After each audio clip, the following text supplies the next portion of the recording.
नमस्कार दोस्तों, आप सभी का स्वागत है हमारे YouTube channel VCS basic physics में। और आज के इस वीडियो में हम कक्षा 12 का एक टॉपिक लेकर चल रहे हैं, हाइड्रोजन परमाणु में रेखीय स्पेक्ट्रम। हम हाइड्रोजन परमाणु के अंदर रेखीय स्पेक्ट्रम क्या होता है तथा हाइड्रोजन परमाणु में जो स्पेक्ट्रम श्रेणियां हैं उसके बारे में इस वीडियो में चर्चा करेंगे। सर्वप्रथम हम बात करेंगे कि स्पेक्ट्रम क्या होता है। देखिए दोस्तों, स्पेक्ट्रम का अर्थ है कि यदि तरंगों को हम उनकी आवर्ती या तरंग दैर्ध्य के क्रमानुसार यदि व्यवस्थित कर दें तो उस व्यवस्था को हम स्पेक्ट्रम कहते हैं। जैसे हम दृश्य प्रकाश को उनके तरंग दैर्ध्य के बढ़ते क्रम में या आवर्ती के बढ़ते या घटते क्रम में उनको व्यवस्थित कर दें तो उस व्यवस्था को हम कहते हैं, उस समूह को हम कहते हैं दृश्य स्पेक्ट्रम। इसी प्रकार से जो विद्युत चुंबकीय तरंगें होती है उनको भी हम उनकी तरंग दैर्ध्य या आवर्ती के बढ़ते या घटते क्रम में व्यवस्थित कर देते हैं तो उसको हम कहते हैं विद्युत चुंबकीय स्पेक्ट्रम।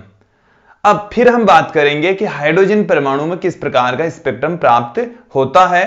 पहले बात करेंगे स्पेक्ट्रम क्या होता है। तो देखिए दोस्तों, क्या है स्पेक्ट्रम। स्पेक्ट्रम का अर्थ है कि आप तरंगों को उनकी आवर्ती या तरंग दैर्ध्य के बढ़ते या घटते क्रम में व्यवस्थित कर दें तो उस समूह को हम स्पेक्ट्रम कहते हैं। तो यदि देखिए, यदि तरंगों को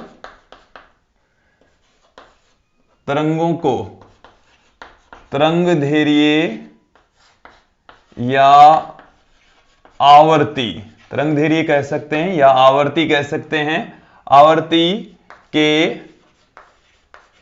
बढ़ते या घटते क्रम में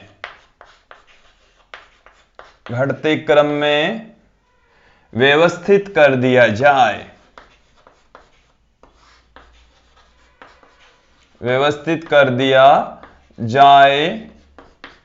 तो प्राप्त व्यवस्था या प्राप्त समूह स्पेक्ट्रम कहलाता है। प्राप्त जो समूह है उसको हम स्पेक्ट्रम कहेंगे, स्पेक्ट्रम कहलाता है। फिर हम यहां पर बात करते हैं दृश्य स्पेक्ट्रम की कि दृश्य स्पेक्ट्रम क्या है। देखिए, दृश्य स्पेक्ट्रम के अंदर 7 वर्ण घटकों से दृश्य प्रकाश तरंगें बनती है, दृश्य तरंगें बनती है। दृश्य तरंगों को उनके वर्ण घटकों को उनके तरंग दैर्ध्य या आवर्ती के बढ़ते या घटते क्रम में यदि व्यवस्थित कर दें तो उस समूह को हम कहते हैं दृश्य स्पेक्ट्रम। तो देखिए, दृश्य तरंगों को उनके वर्ण घटकों को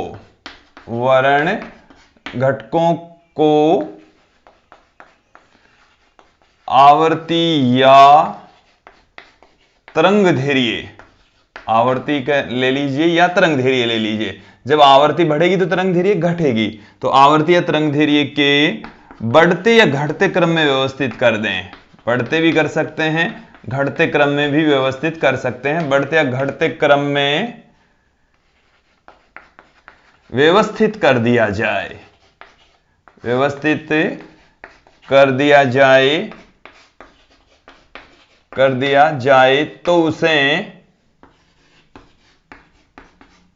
तो उसे दृश्य स्पेक्ट्रम कहते हैं। दृश्य स्पेक्ट्रम कहते हैं, उसे दृश्य स्पेक्ट्रम कहते हैं, दृश्य स्पेक्ट्रम कहा जाता है। दोस्तों, इसके पश्चात हम देखेंगे विद्युत चुंबकीय स्पेक्ट्रम। और यदि दृश्य स्पेक्ट्रम की बात करें तो दृश्य स्पेक्ट्रम में 7 वर्ण घटक होते हैं, उनको VI, BG, YO, R के क्रम में हम व्यवस्थित कर सकते हैं। ये क्रम होता है VI, BG, YO, R। V का मतलब है बैंगनी कलर, बैंगनी दृश्य स्पेक्ट्रम के अंदर बैंगनी रंग होता है। इंडिगो का मतलब हो गया है जामुनी, बी का मतलब हो गया है नीला, हरा, पीला, पीला, नारंगी, नारंगी और अंत में है लाल। ये 7 रंग होते हैं दृश्य स्पेक्ट्रम के अंतर्गत। फिर हम बात करेंगे यहां पर विद्युत चुंबकीय स्पेक्ट्रम। विद्युत चुंबकीय, हम स्पेक्ट्रम को आप लोगों को भी समझा रहे हैं। उसके पश्चात हम बात करेंगे कि हाइड्रोजन परमाणु में रेखीय स्पेक्ट्रम क्या है। तो विद्युत चुंबकीय तरंगों को, यदि हम विद्युत चुंबकीय तरंगों को उनकी तरंग दैर्ध्य के बढ़ते या घटते क्रम में व्यवस्थित कर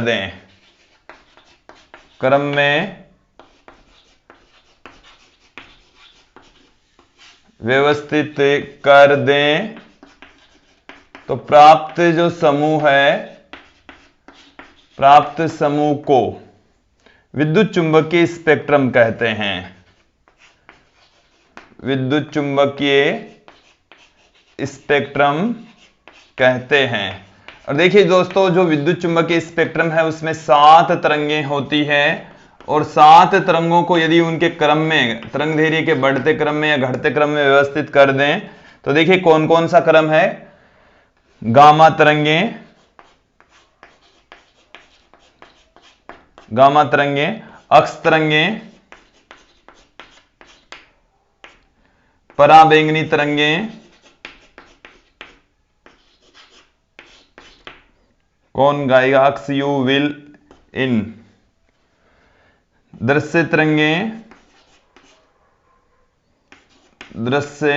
तरंगें, फिर आएगी अवरक्त तरंगें,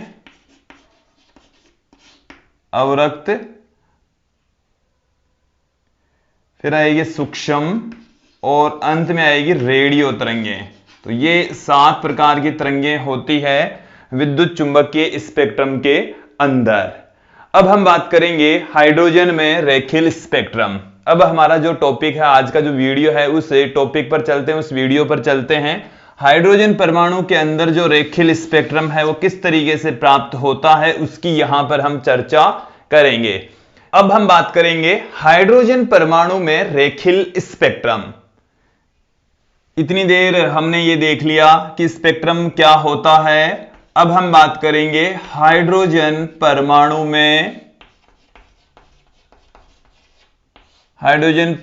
में रेखीय स्पेक्ट्रम। इसको हम समझने का प्रयास करेंगे, क्या है ये। देखिए दोस्तों, हम ये जानते हैं कि इलेक्ट्रॉन नाभिक के चारों ओर निश्चित ऊर्जा स्तरों में, निश्चित कक्षाओं में चक्कर लगाते हैं।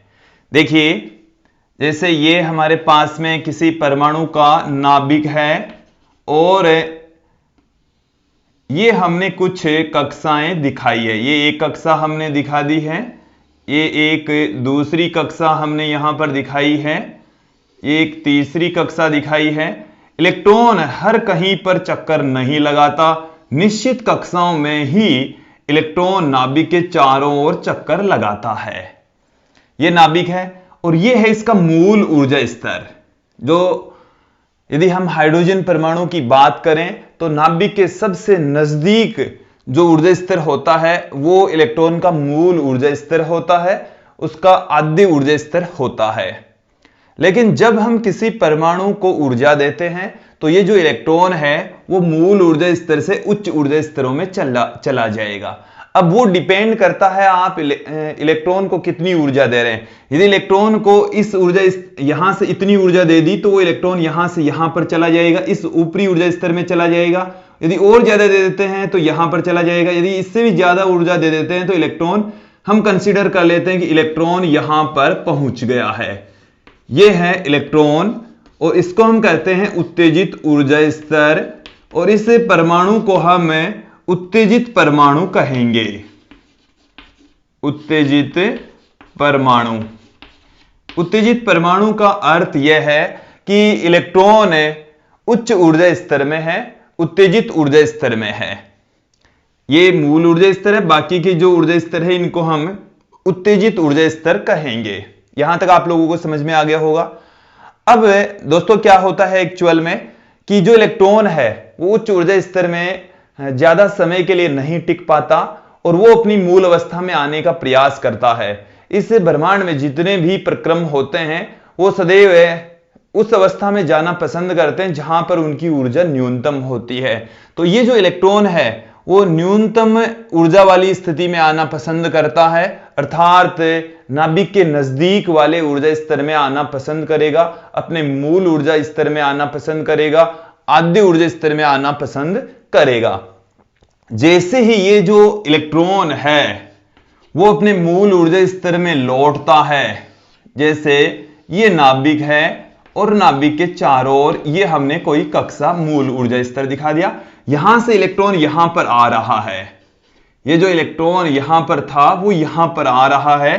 तो यहां से जब आएगा तो यहां पर एक फोटोन का उत्सर्जन होगा, ये हमने दिखाया है फोटोन, यह है उत्सर्जित फोटोन। तो फोटोन का यहां पर उत्सर्जन होता है। ये जो उत्सर्जित फोटोन है इसकी ऊर्जा निश्चित होगी, और वो ऊर्जा कितनी होगी? उच्च ऊर्जा स्तर और मूल ऊर्जा स्तर के ऊर्जा अंतराल के बराबर। तो फोटोन तो उत्सर्जित होते हैं पर वो निश्चित ऊर्जाओं वाले, एक क्वांटीकृत ऊर्जा वाले फोटोन ही यहां पर उत्सर्जित होंगे। और स्पेक्ट्रोमीटर की सहायता से यदि हम इन फोटोनों को देखें तो वो एक निश्चित तरंगदैर्घ्य वाले, निश्चित आवर्ती वाले फोटोन ही होते हैं। सतत ऊर्जा वाले फोटोन हमें प्राप्त नहीं होते हैं। अभी जो मैंने एक दो सेंटेंस बोले इनको हम फिर से समझने का प्रयास करेंगे। यहां पर एक बार ये समझ लेंगे कि जो इलेक्ट्रॉन है वो जब उच्च ऊर्जा स्तर से निम्न ऊर्जा स्तर में संक्रमण करता है तो ऊर्जा का उत्सर्जन करेगा, और वो फोटोन के रूप में करता है, अर्थात जो प्रकाश होता है उसी के रूप में ही ऊर्जा का उत्सर्जन होता है। प्रकाश का जो कणीय रूप होता है उसको हम कहते हैं फोटोन। ओके, यदि इन उत्सर्जित फोटोनों को हम देखें तो एक स्पेक्ट्रोमीटर की सहायता से देखेंगे। किसकी सहायता से हम देखेंगे इनको? स्पेक्ट्रोमीटर की सहायता से। स्पेक्ट्रोमीटर की सहायता से इसको जब हम देखेंगे तो हम पाते हैं, हमें ये दिखाई पड़ते हैं, अलग अलग रेखाएं दिखाई पड़ती है। इसका मतलब समझना कि जैसे एक फोटोन तो हमें मिल गया 100 इकाई का, 100 इकाई ऊर्जा वाला, फिर एक फोटोन मिलेगा 200 इकाई ऊर्जा वाला, फिर एक फोटोन मिलेगा 400 इकाई ऊर्जा वाला। तो अलग अलग फोटोनों की जो ऊर्जा है वो निश्चित होती है और अलग अलग हो सकती है। एक बार मेरी बात को फिर से सुन लीजिए। जब इलेक्ट्रॉन विभिन्न ऊर्जा स्तरों से निम्न ऊर्जा स्तरों में संक्रमण करता है तो जो उत्सर्जित फोटोन है उनकी ऊर्जा सतत नहीं होती, या तो 100 होगी, 200 होगी, 400 होगी, 600 होगी, ऐसे होगी। इस तरीके से नहीं हो सकती कि 100 हो गया फिर 101 ऊर्जा वाला भी आ गया, 102 वाला आ गया, 103 वाला आ गया, 104 वाला आ गया, ऐसे ऊर्जा वाले फोटोन का उत्सर्जन नहीं होता। निश्चित ऊर्जा स्तर और विविक्त ऊर्जा वाले फोटोनों का ही यहां पर उत्सर्जन होता है। यदि ये फोटोन कंटिन्यूअसली सतत रूप से ऊर्जा वाले उत्सर्जित होते तो उस स्थिति में जो स्पेक्ट्रम प्राप्त होता स्पेक्ट्रोमीटर से जो हमें दिखाई पड़ता उसको हम कहते हैं सतत स्पेक्ट्रम। सतत स्पेक्ट्रम कहा जाता है यदि सतत ऊर्जा होती तो उनकी, बट यहां पर ऐसा नहीं होता। जो फोटोन है उनकी ऊर्जाएं निश्चित और अलग अलग ऊर्जा स्तरों के लिए भिन्न भिन्न होती है, इसलिए जो स्पेक्ट्रम होता है उसको हम रेखीय स्पेक्ट्रम कहते हैं। तो यहां पर हमने ये जो लाइनें दिखाई हैं एक रेखाओं के रूप में अलग अलग तरंगदैर्घ्य वाली लाइनें प्राप्त होती है जिसको हम कहते हैं रेखीय स्पेक्ट्रम। तो यहां तक दोस्तों आप लोगों को यह समझ में आ गया होगा कि रेखीय स्पेक्ट्रम क्या है। फिर हम बात करते हैं हाइड्रोजन परमाणु की। हाइड्रोजन परमाणु में हम जानते हैं कि एक इलेक्ट्रॉन पाया जाता है और जब इलेक्ट्रॉन उच्च ऊर्जा स्तर से निम्न ऊर्जा स्तरों में संक्रमण करेगा तो फोटोनों के रूप में ऊर्जा का उत्सर्जन करता है।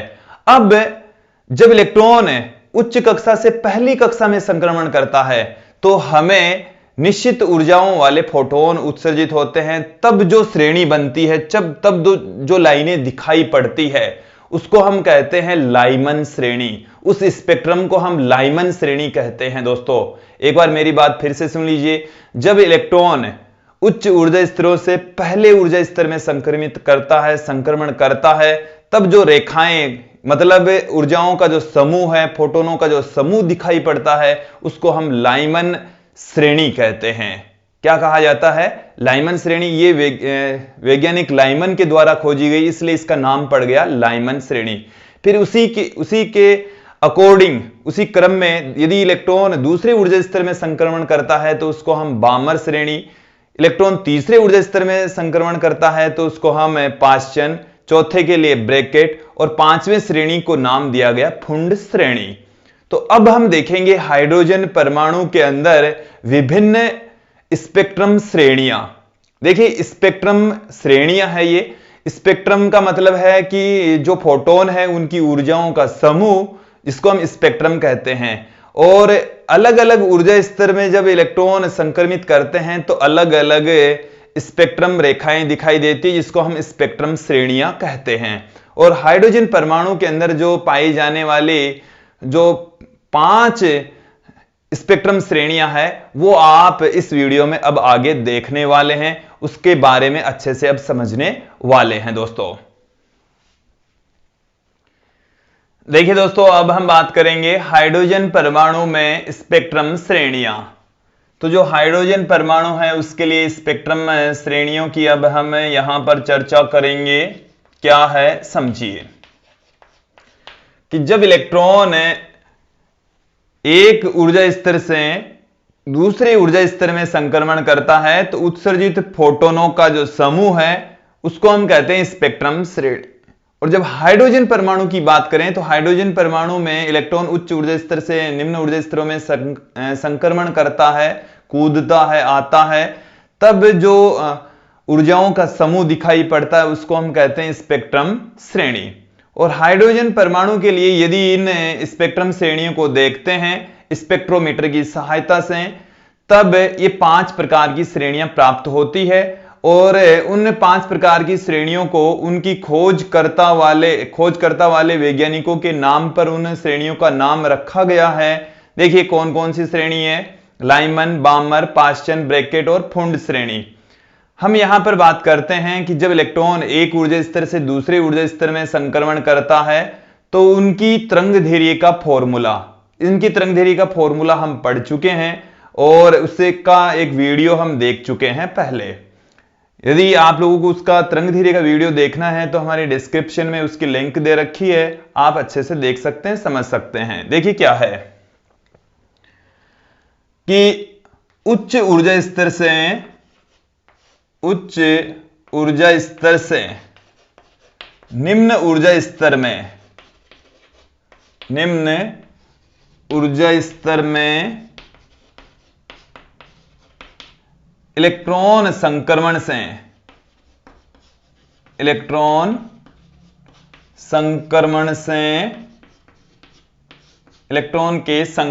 से उत्सर्जित फोटोनों की तरंगदैर्घ्य, उत्सर्जित फोटोनों की तरंगदैर्घ्य क्या होगी, उसका फॉर्मूला हम पहले देख चुके हैं। 1/λ = Z² × R 1/N1² - 1/N2², जहां Z उस परमाणु का परमाणु क्रमांक और R यहां पर रीडबर्ग नियतांक होता है। ये 1.097 × 10⁷ पर मीटर होता है। यहां से देखिए ये हमारे पास में लैम्ब्डा का सूत्र है, फॉर्मूला है। अब हम आपको बताते हैं कि यदि इलेक्ट्रॉन उच्च ऊर्जा स्तरों से अलग अलग ऊर्जा स्तरों में संक्रमण करते हैं तो उनकी विभिन्न श्रेणियां प्राप्त होती है। तो प्रमुख श्रेणियां, तो हाइड्रोजन परमाणु में श्रेणियां, हाइड्रोजन परमाणु में श्रेणियां, स्पेक्ट्रम श्रेणियां,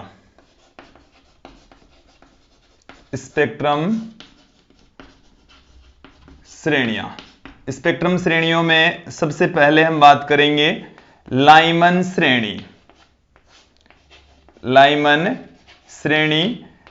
देखिए दोस्तों, लाइमन श्रेणी कब प्राप्त होती है कि जब इलेक्ट्रॉन उच्च ऊर्जा स्तर से पहले ऊर्जा स्तर में संक्रमण करते हैं तब जो फोटोनों की ऊर्जा का समूह प्राप्त होता है उसको हम कहते हैं लाइमन श्रेणी। तब जो स्पेक्ट्रम प्राप्त होगा उसको हम लाइमन श्रेणी कहते हैं। देखिए क्या है इसकी डेफिनेशन कि जब इलेक्ट्रॉन उच्च ऊर्जा स्तर से निम्न ऊर्जा स्तर में संक्रमण करता है, जब इलेक्ट्रॉन उच्च ऊर्जा स्तरों से पहले ऊर्जा स्तर में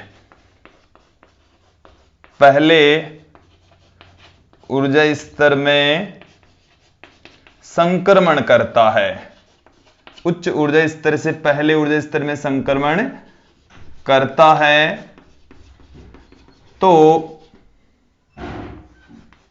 प्राप्त स्पेक्ट्रम लाइमन श्रेणी कहलाता है। लाइमन श्रेणी कहलाता है। यहां पर आप देखेंगे जो हमने फॉर्मूला पुट कर रखा है उसमें n1 का मान तो है 1, n1 का मान तो है 1 और n2 का मान है 2 हो सकता है, 3 हो सकता है, 4 हो सकता है, उच्च ऊर्जा स्तर लेकर चलेंगे। तो इसके लिए जो लैम्बडा का मान है वो 1/λ बराबर Z square into R. Hydrogen परमाणु के लिए जेड की वैल्यू चाहे तो आप 1 पुट कर सकते हैं। यहां पर हमारे पास में आ गया 1/1 का स्क्वायर माइनस n2 स्क्वायर, जहां n2 की वैल्यू हमने यहां पर पुट कर ही दी है। ये वाला फॉर्मूला हमारे पास में आ चुका है।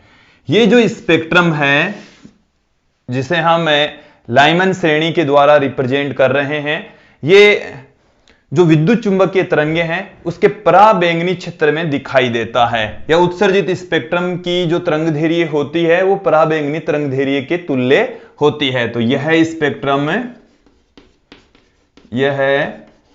स्पेक्ट्रम पराबैंगनी क्षेत्र में दिखाई देता है, पराबैंगनी क्षेत्र में दिखाई देता है, दिखाई पड़ता है। ओके, फिर उसके पश्चात जो दूसरी श्रेणी है वो है बामर श्रेणी। बामर श्रेणी में समझ लीजिए कि जब इलेक्ट्रॉन उच्च ऊर्जा स्तर से दूसरे ऊर्जा स्तर में संक्रमण करते हैं, कि जब इलेक्ट्रॉन उच्च ऊर्जा स्तरों से दूसरे ऊर्जा स्तर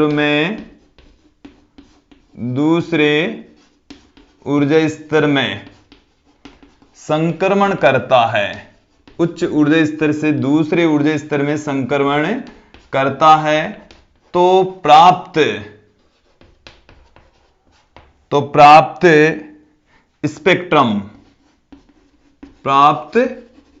स्पेक्ट्रम बामर श्रेणी कहलाता है। बामर श्रेणी कहलाता है।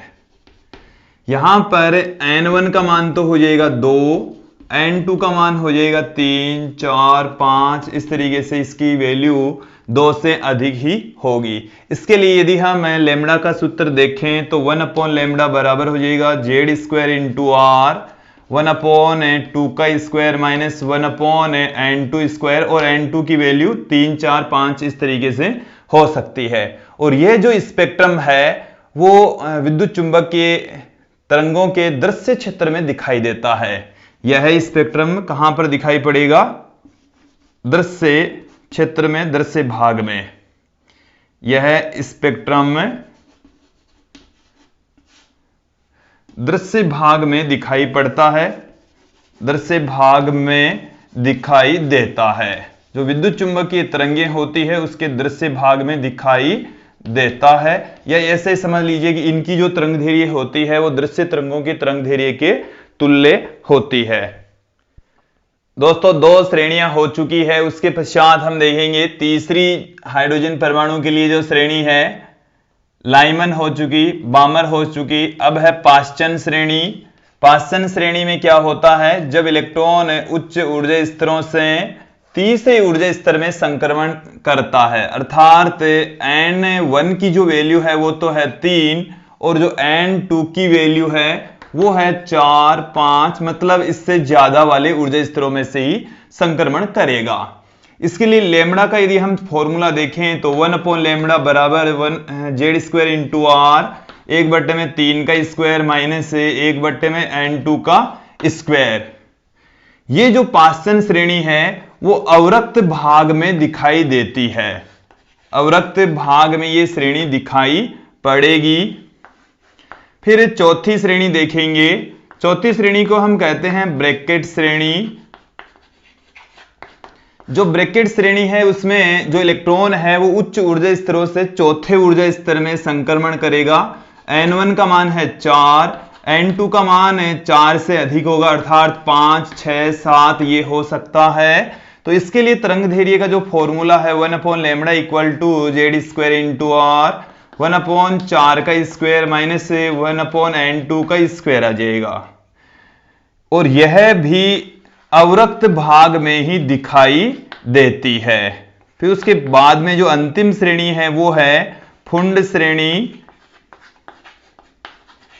और ये किसे कहेंगे, जब इलेक्ट्रॉन उच्च ऊर्जा स्तर से 5वें ऊर्जा स्तर में संक्रमण करता है तो n1 बराबर तो आ जाएगा 5, n2 बराबर आ जाएगा 6, 7, 8 इस तरीके से। और इसके लिए जो तरंगदैर्घ्य का फॉर्मूला है वो होगा 1/λ equal to z² into are, 1/5 का स्क्वायर माइनस 1/n2 का स्क्वायर। और यह अवरक्त भाग में दिखाई देती है। ये जो श्रेणी है वो भी अवरक्त भाग में ही दिखाई पड़ती है, दिखाई देती है। अब इसके बाद में जो स्पेक्ट्रम श्रेणियां हैं उसको हम एक डायग्राम के जरिए आप लोगों को समझाएंगे। ये जैसे हमारे पास में विभिन्न ऊर्जा स्तर हैं, ये हमारे पास में विभिन्न ऊर्जा स्तर हैं। हम नाभिक से जो दूरी, कुछ दूरी पर उपस्थित ऊर्जा स्तर है उनको दिखा रहे हैं। ये इस तरीके से विभिन्न ऊर्जा स्तर मौजूद हैं।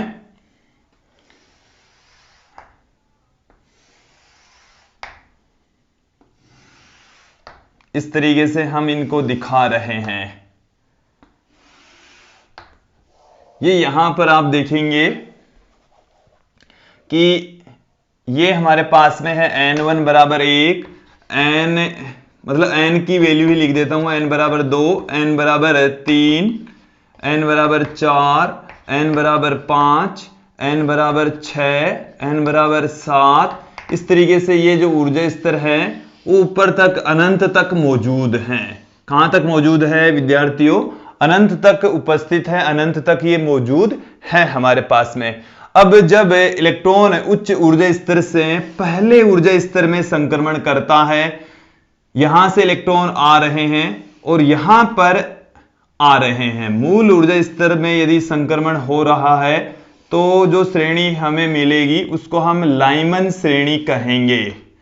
उस श्रेणी को लाइमन श्रेणी कहा जाएगा। इस तरीके से हम इसको दिखा सकते हैं ऐसे। ये हमारे पास में है लाइमन श्रेणी, लाइमन श्रेणी। और यदि इलेक्ट्रॉन दूसरे ऊर्जा स्तर में संक्रमण करते हैं, इस तरीके से इलेक्ट्रॉन आ रहे हैं, दूसरे ऊर्जा स्तर में इनका संक्रमण होता है तो उसे हम बामर श्रेणी कहेंगे, बामर श्रेणी कहा जाएगा। लाइमन के पश्चात आएगी बामर श्रेणी, बामर श्रेणी। बामर श्रेणी के पश्चात आती है पाश्चन श्रेणी। इलेक्ट्रॉन उच्च ऊर्जा स्तर से यदि तीसरे ऊर्जा स्तर में संक्रमण करते हैं तो उस श्रेणी को हम पाश्चन श्रेणी कहेंगे। और ये हमें मिलेगी पाश्चन श्रेणी, लाइमन, बामर और पाश्चन श्रेणी। और चौथी कक्षा में यदि संक्रमण हो रहा है तो उसको हम कहेंगे ब्रैकेट श्रेणी। इस तरीके से हम इसको दिखा रहे हैं, इस तरीके से हमने दिखाया है। और यदि पांचवी कक्षा में इलेक्ट्रॉन संक्रमित करते हैं तो उस श्रेणी को हम इस तरीके से दिखा सकते हैं, ये पाश्चन। ये जो श्रेणी है इसका नाम है ब्रैकेट, और ये वाली जो श्रेणी है इसको हम कहते हैं फुंड श्रेणी। तो ये विभिन्न श्रेणियां किसी परमाणु के लिए हमने यहां पर दिखाई है। यदि पहले ऊर्जा स्तर में इलेक्ट्रॉन संक्रमण करते हैं तो लाइमन श्रेणी, दूसरे में बामर श्रेणी, तीसरे में पाश्चन, चौथी में ब्रैकेट और पांचवी में फुंड श्रेणी दिखाई पड़ेगी। इसको हम एक परमाणु में ऊर्जा स्तर, ये तो हमने क्षैतिज रूप में ऊर्जा स्तर दिखाए, इस तरीके से भी आप दिखा सकते हैं। जैसे ये हमारे पास में नाभिक है, दिखाने का तरीका अलग है और बात एक ही है, कोई ज्यादा डिफरेंस नहीं है इसमें। ये जैसे दूसरा ऊर्जा स्तर है, ये तीसरा ऊर्जा स्तर है, ये चौथा ऊर्जा स्तर है,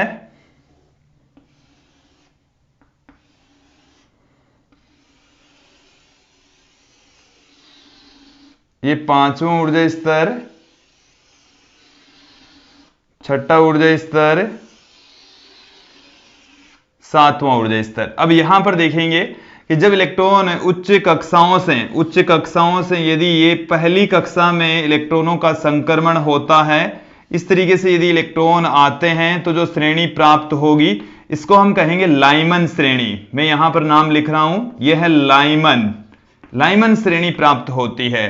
और यदि दूसरी कक्षा में यदि इलेक्ट्रॉनों का संक्रमण होता है तो उस स्पेक्ट्रम को हम लाइमन के पश्चात आएगा पाश्चन श्रेणी। ये जो श्रेणी बनती है वो पाश्चन श्रेणी बन रही है। कौन सी श्रेणी बनेगी दोस्तों? पाश्चन श्रेणी। और यदि इलेक्ट्रॉन उच्च ऊर्जा स्तरों से तीसरे ऊर्जा स्तर में संक्रमण करते हैं, इस तरीके से यदि इलेक्ट्रॉनों का संक्रमण होता है, ये वाली जो श्रेणी है वो है बामर और ये है पाश्चन श्रेणी, पाश्चन। और चौथे ऊर्जा स्तर में यदि इलेक्ट्रॉन संक्रमित होते हैं तो उस स्पेक्ट्रम को हम कहते हैं ब्रैकेट। और यदि इलेक्ट्रॉन पांचवें ऊर्जा स्तर में संक्रमित होते हैं तो उस स्पेक्ट्रम को हम कहेंगे फुंड श्रेणी कहा जाएगा।